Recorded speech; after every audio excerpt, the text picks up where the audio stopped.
I got married while I was at university, which is usually a shock to people. I got married when I was 21. I was still studying. I have huge respect for you. I Jazakumullah really, khair, I appreciate yeah. it. So, I mean, it's a long story, but I'll summarize it basically. So when I was in my second year of university, finishing, going into summer holidays, so I was finishing my second year. And like all brothers want to get married in university. Like that's not a surprise. Everyone Hmm. says, "Oh, I want to get married." Everyone jokes about it. Yeah. But I actually just had enough. I was just fed up. I was like, "Look, everyone wants to get married. I want to get married, but I'm not actually doing anything about it."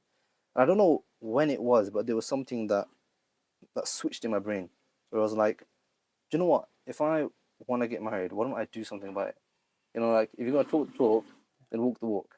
And so I was like, let me actually do something about it. Let me make it a reality because a lot of brothers when they're trying to get married, and this is what I tell to a lot of brothers, especially the young ones, that look, you can say your dream about what you want to do, but you've got to actually do it.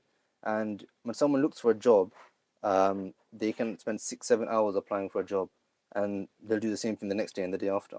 But I realized that when people want to get married, they're usually really lazy. They don't have that same mentality.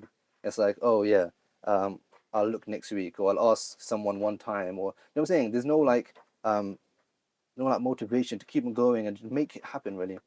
And so I got fed up, and I was like, I'm going to make it happen. I made sincere dua. I said, Ya Allah, open a door for me, make it easy for me to get risk, halal risk, so that I can make money and get married, regardless of what the job is. I don't care, even if it's clean the streets. Yeah.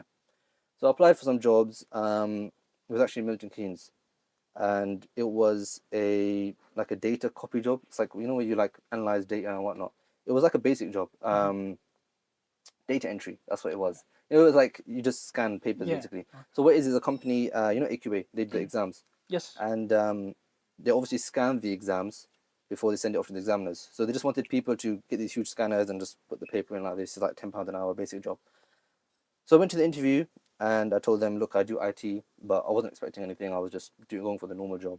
And then as I was leaving, the woman who interviewed me, she came back out. She said, hey, come back in, because little did I know, for some reason they had a technical engineer um, Okay. role, and the guy who got the job, he had to leave it for whatever reason, last minute.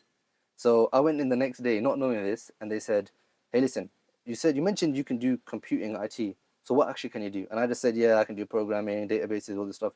And I remember the guy that interviewed me. He was like, "All right, mate. I don't understand a word you said, but it sounds like you know what you're talking about." And so, without Right. any experience, they gave me a technical engineer job, which is basically someone who fixes the actual scanners that they're using. And I knew nothing about engineering or anything. And I was like, "Yeah, sure, I'll take it." But they said, actually, it's only available for night shift. And I didn't want to do a night shift. But I Mm. was like I said, look, if I actually want to do this, I need to make it a reality. So I just got sacrificed. And so I did the night shift in Milton Keynes. It was 60 hours a week, 10 hours a day for 6 days a week. What? Okay. Yeah, and I was like, look, if I want to make this a reality, I've got to sacrifice. I've got to sacrifice other parts of my life. So I worked 60 hours a week, yeah? And there was times where I wanted to give up. There were times where I was ill and I would still go in. I was like, look, if I want to get married, I have to make a sacrifice. And after that, once that it was a contract role for 3 months. No, for 1 month and a half, something like that. And then once it ended, I was looking for work again. And so I contacted the agency and I was expecting them to give me some warehouse job or whatever. And for some reason they were like, we've got another contract with Royal Mail in their warehouse and we can give you a manager role. I was thinking, what the heck? I've never done managing. Why are they giving me a manager Yeah. role? And the first job, by the way, was £14 an hour, which for a uni student was great. Mm. And this job was £16 an hour. I was thinking, there's no way. Like, I would never expect a uni to make £16 an hour. But doors just opened to me because I was sincerely doing it to get married, alhamdulillah. But once again, it was a night shift. And Ah. after that first job, I told myself, I am never going to do a night shift again. I hated it. But then the opportunity came, and I was Mm. like, look, if I want to make this happen, I've got to make a sacrifice. And so I jumped on it. I did a night shift. This one was a bit less. It was 8 hours shift, so it was a bit easier, and it was 5 days a week. But then I got a second job with that, Mm. and so I remember it was a day job, but I would do it on the weekend. And there was once they needed me to cover a shift, and so I finished my shift at Royal Mail. I got home at like probably 7 a.m. and then I chilled at home for half an hour, and then I drove to Watford for my shift with zero sleep. Wait, this after uni? No, this is During during summer holidays, by the during way, summer? Oh. between my second year and my third year, Oh. and I was doing that job and I was falling asleep during work. It was really horrible. I remember like I would just zone out and wake up like a minute later and I'd be like, what the heck just happened? And on the way back, I could just about stay straight on the motorway. Like I was trying to keep my eyes open, and I would just like a few seconds later, I'll just open my eyes because I had just zoned out, and I was like staring all over the place. And then I remember I came into Luton, and you know the McDonald's when you come in that car park and you chill Yep.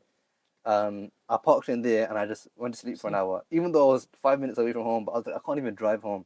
Oh, But you but were really on the grind. I was really, I That's was really on like, the listen, if I want to get married, I've just got to go crazy basically. And then after that, once I had made that money, I realized that actually finance is important, and that is a barrier to marriage, no doubt, and it's important. But actually, there was another barrier after that which I didn't anticipate, which was actually finding someone to marry. And I was like, okay, everyone's always told me money, money, money, money, and then I get the money, and I'm like, all right, now where's the wife? I don't see her. I got the money. Do you know what I'm saying? Yeah. So I went Umrah just before I started my third year of university. Obviously, I made loads of dua during Umrah, like, Ya Allah, open the door for me to get married. And Alhamdulillah, I went Umrah. I came back in October, and I got married I met my wife in November, 1 month after, and I got married in January. Oh, subhanallah. Yeah, so that's how it works. Alhamdulillah. Alhamdulillah, man. That I was not expecting the amount. Wait, so that was 3 jobs in what? 3 months? So it was one job for a month and a half ish, and then two jobs at the same time for the Mm. next 2 months or whatever. Because you know at uni we have long Yeah. summer holidays, yeah. Wow, mashallah, man. See, the hard work pays off It there. pays off, it pays Is off. it? Now it's been like 1.5 years, alhamdulillah. Yes. Alhamdulillah. And so how did that continue? Did you stick to any job as soon as you started uni? So when I started uni, obviously I couldn't do a full-time job. Mm-hmm. So I was doing part-time work. I was working. First, I was doing some work at the airport, doing airport, but then I didn't really like that. Then I started doing work, like a parking ticket guy, but it was like for private apartment complexes and whatnot. I was just doing that on the weekend, but that Mm. was about it. Yeah, I just made it work basically.